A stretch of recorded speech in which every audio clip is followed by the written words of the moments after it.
The 39 Steps by John Buchan. Chapter 1. The Man Who Died. I returned from the city about 3 o'clock on that May afternoon, pretty well disgusted with life. I had been 3 months in the old country and was fed up with it. If anyone had told me a year ago that I would have been feeling like that, I should have laughed at him. But there was the fact. The weather made me liverish. The talk of the ordinary Englishman made me sick. I couldn't get enough exercise, and the amusements of London seemed as flat as soda water that has been standing in the sun. Richard Hannay, I kept telling myself, you have got into the wrong ditch, my friend, and you had better climb out. It made me bite my lips to think of the plans I had been building up those last years in Buluwayo. I had got my pile, not one of the big ones, but good enough for me, and I had figured out all kinds of ways of enjoying myself. My father had brought me out from Scotland at the age of 6, and I had never been home since, so England was a sort of Arabian Nights to me, and I counted on stopping there for the rest of my days. But from the first I was disappointed with it. In about a week, I was tired of seeing sights, and in less than a month, I had had enough of restaurants and theaters and race meetings. I had no real pal to go about with, which probably explains things. Plenty of people invited me to their houses, but they didn't seem much interested in me. They would fling me a question or two about South Africa, and then get on to their own affairs. A lot of imperialist ladies asked me to tea to meet schoolmasters from New Zealand and editors from Vancouver, and that was the dismalest business of all. Here was I, 37 years old, sound in wind and limb, with enough money to have a good time, yawning my head off all day. I had just about settled to clear out and get back to the Veld, for I was the best bored man in the United Kingdom. That afternoon, I had been worrying my brokers about investments to give my mind something to work on, and on my way home I turned into my club, rather a pothouse which took in colonial members. I had a long drink and read the evening papers. They were full of the row in the Near East, and there was an article about Karolides, the Greek premier. I rather fancied the chap. From all accounts, he seemed the one big man in the show, and he played a straight game too, which was more than could be said for most of them. I gathered that they hated him pretty blackly in Berlin and Vienna, but that we were going to stick by him, and one paper said that he was the only barrier between Europe and Armageddon. I remember wondering if I could get a job in those parts. It struck me that Albania was the sort of place that might keep a man from yawning. About 6 o'clock I went home, dressed, dined at the Café Royal, and turned into a music hall. It was a silly show, all capering women and monkey-faced men, and I did not stay long. The night was fine and clear as I walked back to the flat I had hired near Portland Place. The crowd surged past me on the pavements, busy and chattering, and I envied the people for having something to do.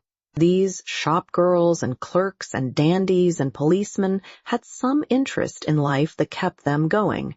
I gave half a crown to a beggar because I saw him yawn. He was a fellow sufferer. At Oxford Circus, I looked up into the spring sky and I made a vow. I would give the old country another day to fit me into something. If nothing happened, I would take the next boat for the Cape. My flat was the first floor in a new block behind Langham Place. There was a common staircase with a porter and a liftman at the entrance, but there was no restaurant or anything of that sort, and each flat was quite shut off from the others. I hate servants on the premises, so I had a fellow to look after me who came in by the day. He arrived before 8 o'clock every morning and used to depart at 7, for I never dined at home. I was just fitting my key into the door when I noticed a man at my elbow. I had not seen him approach, and the sudden appearance made me start. He was a slim man, with a short brown beard and small, gimly blue eyes. I recognized him as the occupant of a flat on the top floor, with whom I had passed the time of day on the stairs. "Can I speak to you?" he said. "May I come in for a minute?" He was steadying his voice with an effort, and his hand was pawing my arm. I got my door open and motioned him in. No sooner was he over the threshold than he made a dash for my back room, where I used to smoke and write my letters. Then he bolted back. "Is the door locked?" he asked feverishly, and he fastened the chain with his own hand. "I'm very sorry," he said humbly. "It's a mighty liberty, but you look the kind of man who would understand. I've had you in my mind all this week when things got troublesome. Say, will you do me a good turn?" "I'll listen to you," I said. "That's all I'll promise." I was getting worried by the antics of this nervous little chap. There was a tray of drinks on a table beside him, from which he filled himself a stiff whiskey and soda. He drank it off in 3 gulps and cracked the glass as he set it down. "Pardon," he said, "I'm a bit rattled tonight. You see, I happen at this moment to be dead." I sat down in an armchair and lit my pipe. "What does it feel like?" I asked. I was pretty certain that I had to deal with a madman. A smile flickered over his drawn face. "I'm not mad. Yet. Say, sir, I've been watching you, and I reckon you're a cool customer. I reckon, too, you're an honest man, and not afraid of playing a bold hand. I'm going to confide in you. I need help worse than any man ever needed it, and I want to know if I can count you in."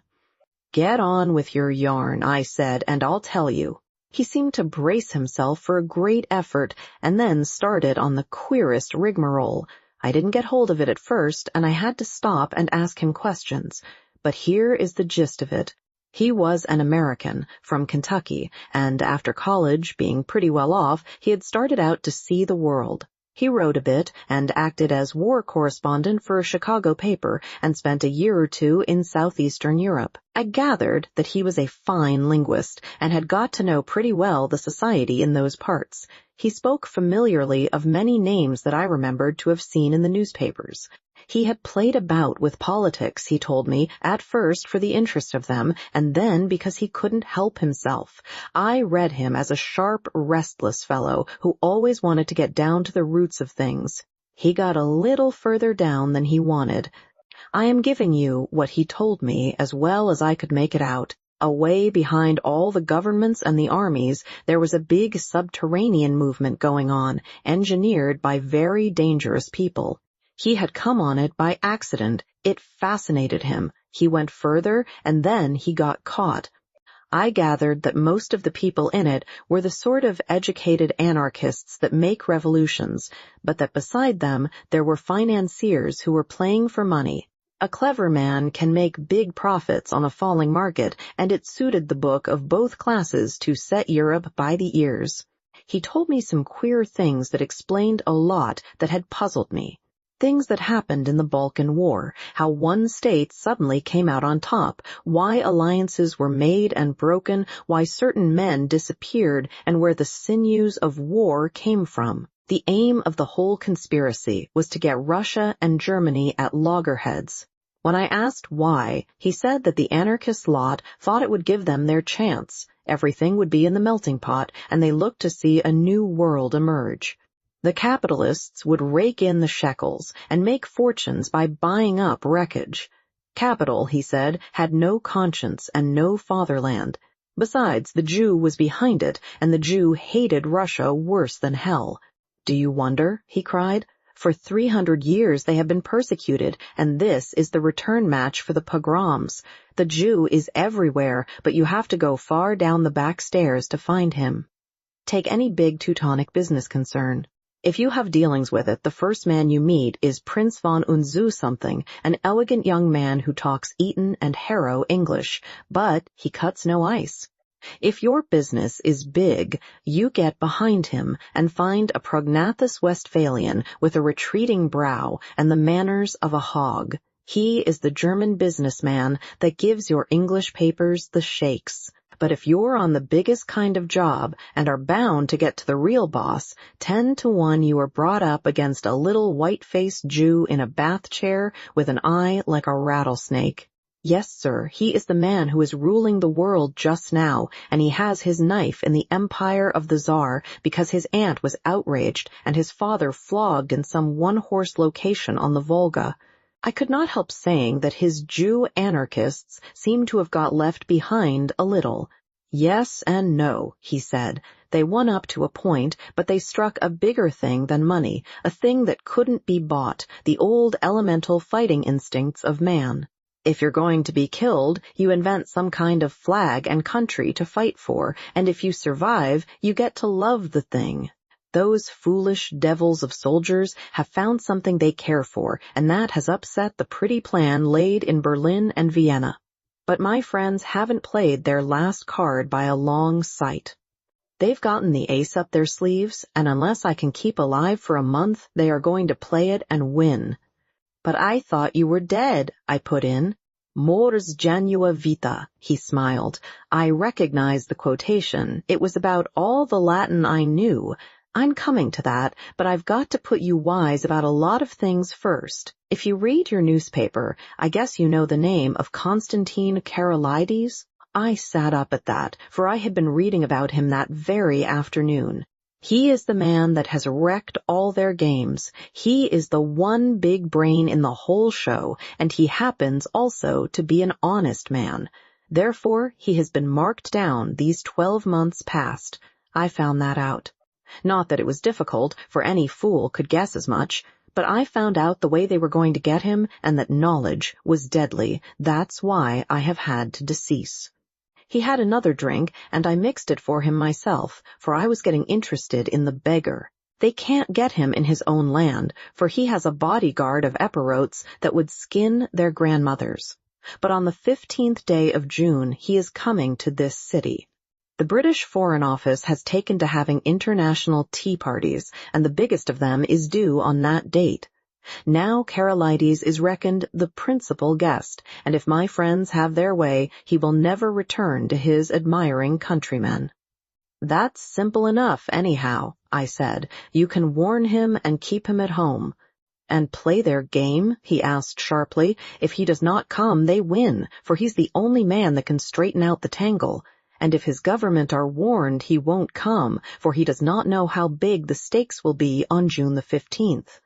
What about the British government? I said. They're not going to let their guests be murdered. Tip them the wink, and they'll take extra precautions. No good.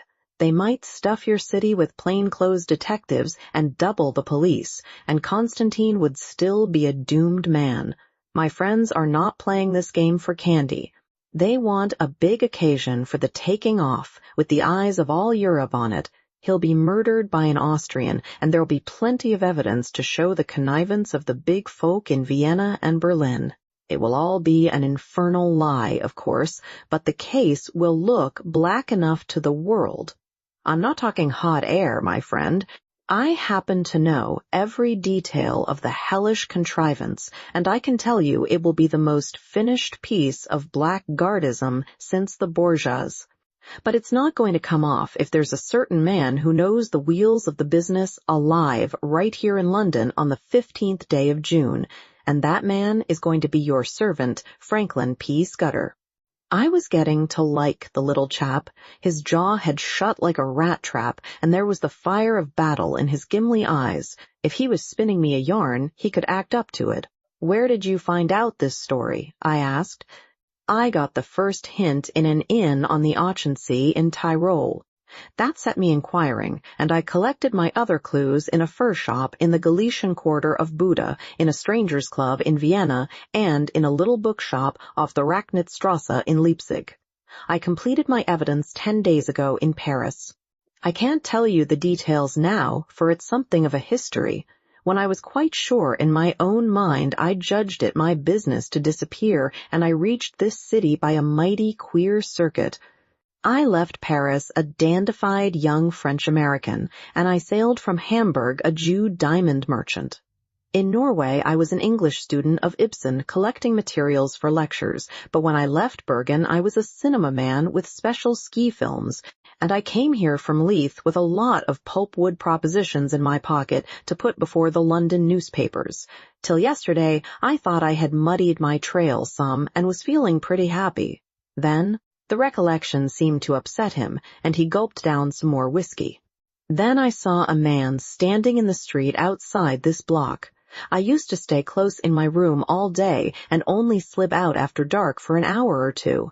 I watched him for a bit from my window, and I thought I recognized him. He came in and spoke to the porter. When I came back from my walk last night, I found a card in my letterbox. It bore the name of the man I want least to meet on God's earth. I think that the look in my companion's eyes, the sheer naked scare on his face, completed my conviction of his honesty. My own voice sharpened a bit as I asked him what he did next. I realized that I was bottled as sure as a pickled herring and that there was only one way out. I had to die. If my pursuers knew I was dead, they would go to sleep again. How did you manage it? I told the man that valets me that I was feeling pretty bad, and I got myself up to look like death. That wasn't difficult, for I'm no slouch at disguises. Then I got a corpse. You can always get a body in London if you know where to go for it. I fetched it back in a trunk on the top of a four-wheeler, and I had to be assisted upstairs to my room. You see, I had to pile up some evidence for the inquest. I went to bed and got my man to mix me a sleeping draught, and then told him to clear out. He wanted to fetch a doctor, but I swore some and said I couldn't abide leeches. When I was left alone, I started in to fake up that corpse. He was my size, and I judged had perished from too much alcohol, so I put some spirits handy about the place. The jaw was the weak point in the likeness, so I blew it away with a revolver. I dare say there will be somebody tomorrow to swear to having heard a shot, but there are no neighbors on my floor, and I guessed I could risk it. So I left the body in bed, dressed up in my pajamas, with a revolver lying on the bedclothes and a considerable mess around. Then I got into a suit of clothes I had kept waiting for emergencies. I didn't dare to shave for fear of leaving tracks, and besides, it wasn't any kind of use my trying to get into the streets. I had had you in my mind all day, and there seemed nothing to do but to make an appeal to you. I watched from my window till I saw you come home, and then slipped down the stair to meet you. There, sir, I guess you know about as much as me of this business. He sat blinking like an owl, fluttering with nerves and yet desperately determined. By this time I was pretty well convinced that he was going straight with me. It was the wildest sort of narrative, but I had heard in my time many steep tales which had turned out to be true, and I had made a practice of judging the man rather than the story. If he had wanted to get a location in my flat and then cut my throat, he would have pitched a milder yarn. "Hand me your key," I said, "and I'll take a look at the corpse. Excuse my caution, but I'm bound to verify a bit if I can." He shook his head mournfully. "I reckoned you'd ask for that, but I haven't got it. It's on my chain on the dressing table. I had to leave it behind, for I couldn't leave any clues to breed suspicions. The gentry who are after me are pretty bright-eyed citizens. You'll have to take me on trust for the night, and tomorrow you'll get proof of the corpse business right enough." I thought for an instant or two. "Right, I'll trust you for the night. I'll lock you into this room and keep the key. Just one word, Mr. Scudder. I believe you're straight, but if so be you are not, I should warn you that I'm a handy man with a gun." "Sure," he said, jumping up with some briskness. "I haven't the privilege of your name, sir, but let me tell you that you're a white man. I'll thank you to lend me a razor." I took him into my bedroom and turned him loose. In half an hour's time a figure came out that I scarcely recognized, only his gimly-hungry eyes were the same. He was shaved clean, his hair was parted in the middle, and he had cut his eyebrows. Further, he carried himself as if he had been drilled, and was the very model, even to the brown complexion, of some British officer who had had a long spell in India. He had a monocle, too, which he stuck in his eye, and every trace of the American had gone out of his speech. "My hat, Mr. Scudder," I stammered. "Not Mr. Scudder," he corrected. "Captain Theophilus Digby of the 40th Gurkhas, presently home on leave. I'll thank you to remember that, sir." I made him up a bed in my smoking room and sought my own couch, more cheerful than I had been for the past month. Things did happen occasionally, even in this God-forgotten metropolis. I woke next morning to hear my man Paddock making the deuce of a row at the smoking-room door. Paddock was a fellow I had done a good turn to out on the Selackway, and I had inspanned him as my servant as soon as I got to England. He had about as much gift of the gab as a hippopotamus and was not a great hand at valeting, but I knew I could count on his loyalty. "Stop that row, Paddock," I said. "There's a friend of mine, Captain." "Captain," I couldn't remember the name, "dossing down in there. Get breakfast for 2 and then come and speak to me." I told Paddock a fine story about how my friend was a great swell, with his nerves pretty bad from overwork, who wanted absolute rest and stillness. Nobody had got to know he was here, or he would be besieged by communications from the India office and the Prime Minister, and his cure would be ruined. I am bound to say Scudder played up splendidly when he came to breakfast. He fixed Paddock with his eyeglass, just like a British officer, asked him about the Boer War, and slung out at me a lot of stuff about imaginary pals. Paddock couldn't learn to call me sir, but he sirred Scudder as if his life depended on it. I left him with the newspaper and a box of cigars and went down to the city till luncheon. When I got back, the liftman had an important face. "Nasty business here this morning, sir. Gent in number 15 been and shot hisself. They've just took him to the mortuary. The police are up there now." I ascended to number 15 and found a couple of bobbies and an inspector busy making an examination. I asked a few idiotic questions and they soon kicked me out. Then I found the man that had valeted Scudder and pumped him, but I could see he suspected nothing. He was a whining fellow with a churchyard face, and half a crown went far to console him. I attended the inquest next day. A partner of some publishing firm gave evidence that the deceased had brought him wood pulp propositions and had been, he believed, an agent of an American business. The jury found it a case of suicide while of unsound mind, and the few effects were handed over to the American consul to deal with. I gave Scudder a full account of the affair, and it interested him greatly. He said he wished he could have attended the inquest, for he reckoned it would be about as spicy as to read one's own obituary notice. The first 2 days he stayed with me in that back room, he was very peaceful. He read and smoked a bit and made a heap of jottings in a notebook, and every night we had a game of chess, at which he beat me hollow. I think he was nursing his nerves back to health, for he had had a pretty trying time. But on the 3rd day, I could see he was beginning to get restless. He fixed up a list of the days till June 15th and ticked each off with a red pencil, making remarks in shorthand against them. I would find him sunk in a brown study, with his sharp eyes abstracted, and after those spells of meditation, he was apt to be very despondent. Then I could see that he began to get edgy again. He listened for little noises, and was always asking me if Paddock could be trusted. Once or twice he got very peevish and apologized for it. I didn't blame him. I made every allowance, for he had taken on a fairly stiff job. It was not the safety of his own skin that troubled him, but the success of the scheme he had planned. That little man was clean grit all through, without a soft spot in him. One night he was very solemn. "Say, Hannay," he said, "I judge I should let you a bit deeper into this business. I should hate to go out without leaving somebody else to put up a fight." And he began to tell me in detail what I had only heard from him vaguely. I did not give him very close attention. The fact is, I was more interested in his own adventures than in his high politics. I reckoned that Karolides and his affairs were not my business, leaving all that to him. So a lot that he said slipped clean out of my memory. I remember that he was very clear that the danger to Karolides would not begin till he had got to London, and would come from the very highest quarters, where there would be no thought of suspicion.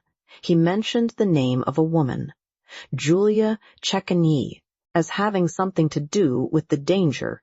She would be the decoy, I gathered, to get Karolides out of the care of his guards.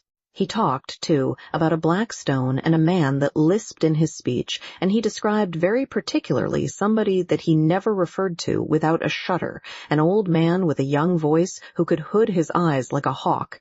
He spoke a good deal about death, too. He was mortally anxious about winning through with his job, but he didn't care a rush for his life. I reckon it's like going to sleep when you are pretty well tired out and waking to find a summer day with the scent of hay coming in at the window. I used to thank God for such mornings way back in the bluegrass country, and I guess I'll thank him when I wake up on the other side of Jordan. Next day he was much more cheerful and read the life of Stonewall Jackson much of the time. I went out to dinner with a mining engineer I had got to see on business and came back about 10:30 in time for our game of chess before turning in. I had a cigar in my mouth, I remember, as I pushed open the smoking room door. The lights were not lit, which struck me as odd. I wondered if Scudder had turned in already. I snapped the switch, but there was nobody there. Then I saw something in the far corner which made me drop my cigar and fall into a cold sweat. My guest was lying sprawled on his back. There was a long knife through his heart, which skewered him to the floor. Chapter 2. The Milkman Sets Out on His Travels. I sat down in an armchair and felt very sick. That lasted for maybe 5 minutes and was succeeded by a fit of the horrors. The poor staring white face on the floor was more than I could bear, and I managed to get a tablecloth and cover it. Then I staggered to a cupboard, found the brandy, and swallowed several mouthfuls. I had seen men die violently before. Indeed, I had killed a few myself in the Matabele War, but this cold-blooded indoor business was different. Still, I managed to pull myself together. I looked at my watch and saw that it was 10:30. An idea seized me, and I went over the flat with a small tooth comb. There was nobody there, nor any trace of anybody, but I shuttered and bolted all the windows and put the chain on the door. By this time my wits were coming back to me, and I could think again. It took me about an hour to figure the thing out, and I did not hurry, for unless the murderer came back, I had till about 6 o'clock in the morning for my cogitations. I was in the soup. That was pretty clear. Any shadow of a doubt I might have had about the truth of Scudder's tale was now gone. The proof of it was lying under the tablecloth. The men who knew that he knew what he knew had found him and had taken the best way to make certain of his silence. Yes, but he had been in my rooms 4 days, and his enemies must have reckoned that he had confided in me. So I would be the next to go. It might be that very night or next day or the day after, but my number was up all right. Then suddenly I thought of another probability. Supposing I went out now and called in the police, or went to bed and let Paddock find the body and call them in the morning. What kind of a story was I to tell about Scudder? I had lied to Paddock about him, and the whole thing looked desperately fishy. If I made a clean breast of it and told the police everything he had told me, they would simply laugh at me. The odds were 1,000 to 1 that I would be charged with the murder, and the circumstantial evidence was strong enough to hang me. Few people knew me in England. I had no real pal who could come forward and swear to my character. Perhaps that was what those secret enemies were playing for. They were clever enough for anything, and an English prison was as good a way of getting rid of me till after June 15th as a knife in my chest. Besides, if I told the whole story, and by any miracle was believed, I would be playing their game. Carlides would stay at home, which was what they wanted. Somehow or other, the sight of Scudder's dead face had made me a passionate believer in his scheme. He was gone, but he had taken me into his confidence, and I was pretty well bound to carry on his work. You may think this ridiculous for a man in danger of his life, but that was the way I looked at it. I am an ordinary sort of fellow, not braver than other people, but I hate to see a good man downed, and that long knife would not be the end of Scudder if I could play the game in his place. It took me an hour or two to think this out, and by that time I had come to a decision. I must vanish somehow, and keep vanished till the end of the second week in June. Then I must somehow find a way to get in touch with the government people and tell them what Scudder had told me. I wished to heaven he had told me more, and that I had listened more carefully to the little he had told me. I knew nothing but the barest facts. There was a big risk that, even if I weathered the other dangers, I would not be believed in the end. I must take my chance of that and hope that something might happen which would confirm my tale in the eyes of the government. My first job was to keep going for the next 3 weeks. It was now the 24th day of May, and that meant 20 days of hiding before I could venture to approach the powers that be. I reckoned that 2 sets of people would be looking for me. Scudder's enemies to put me out of existence, and the police who would want me for Scudder's murder. It was going to be a giddy hunt, and it was queer how the prospect comforted me. I had been slack so long that almost any chance of activity was welcome. When I had to sit alone with that corpse and wait on fortune, I was no better than a crushed worm, but if my neck's safety was to hang on my own wits, I was prepared to be cheerful about it. My next thought was whether Scudder had any papers about him to give me a better clue to the business. I drew back the tablecloth and searched his pockets, for I had no longer any shrinking from the body. The face was wonderfully calm for a man who had been struck down in a moment. There was nothing in the breast pocket and only a few loose coins and a cigar holder in the waistcoat.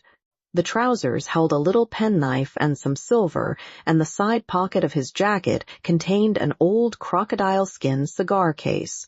There was no sign of the little black book in which I had seen him making notes. That had no doubt been taken by his murderer.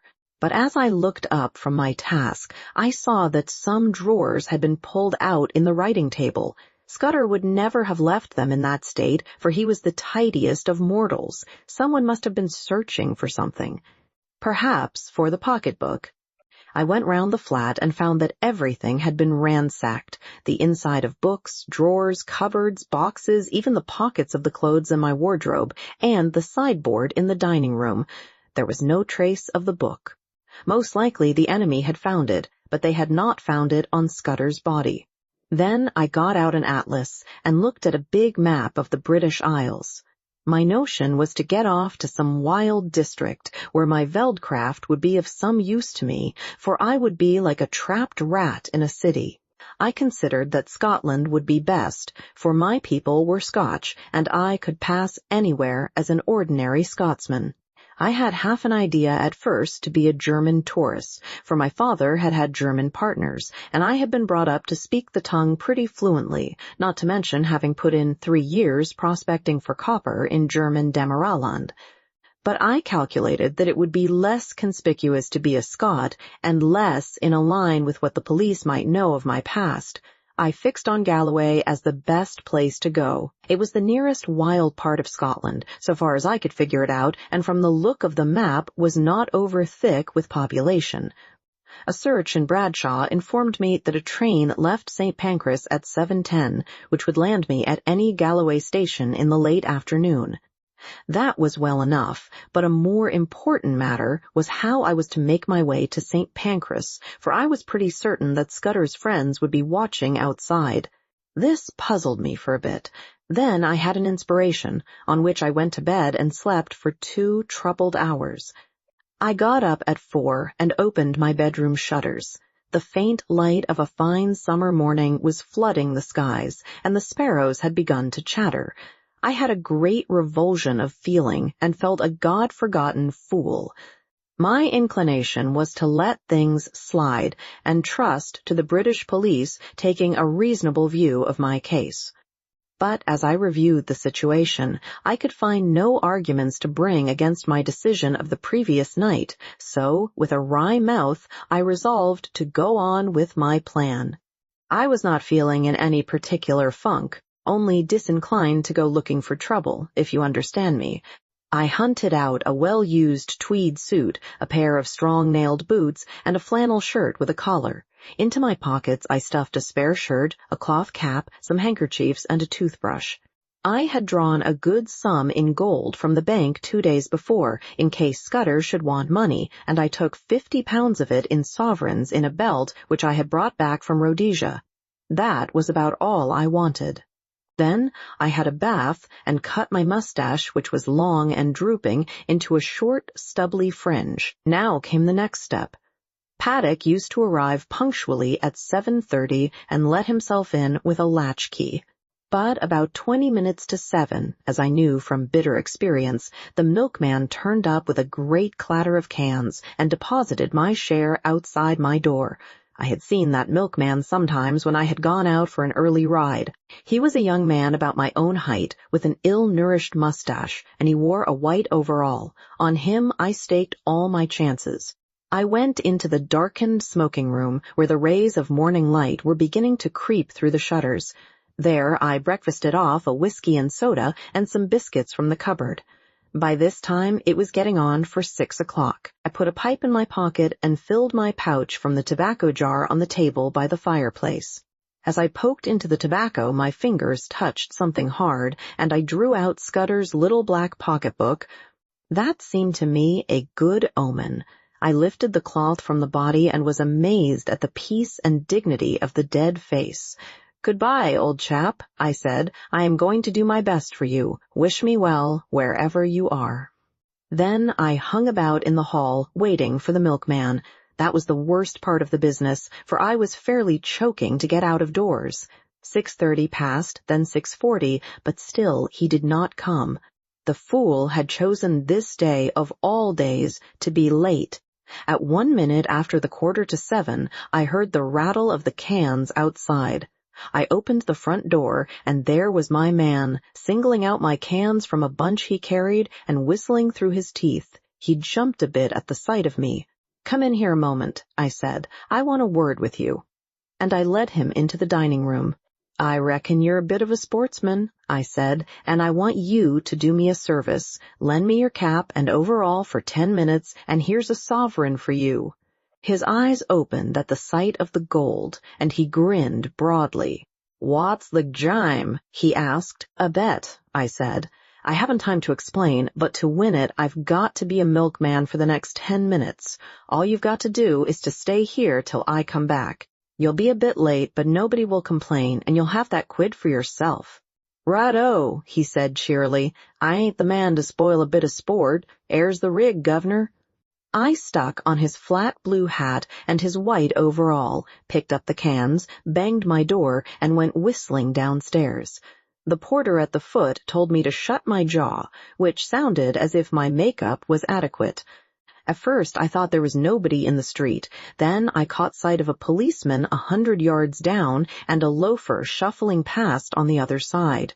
Some impulse made me raise my eyes to the house opposite, and there at a first-floor window was a face. As the loafer passed, he looked up, and I fancied a signal was exchanged. I crossed the street, whistling gaily and imitating the jaunty swing of the milkman. Then I took the first side street and went up a left-hand turning which led past a bit of vacant ground. There was no one in the little street, so I dropped the milk cans inside the hoarding and sent the cap and overall after them. I had only just put on my cloth cap when a postman came round the corner. I gave him good morning, and he answered me unsuspiciously. At the moment, the clock of a neighboring church struck the hour of 7.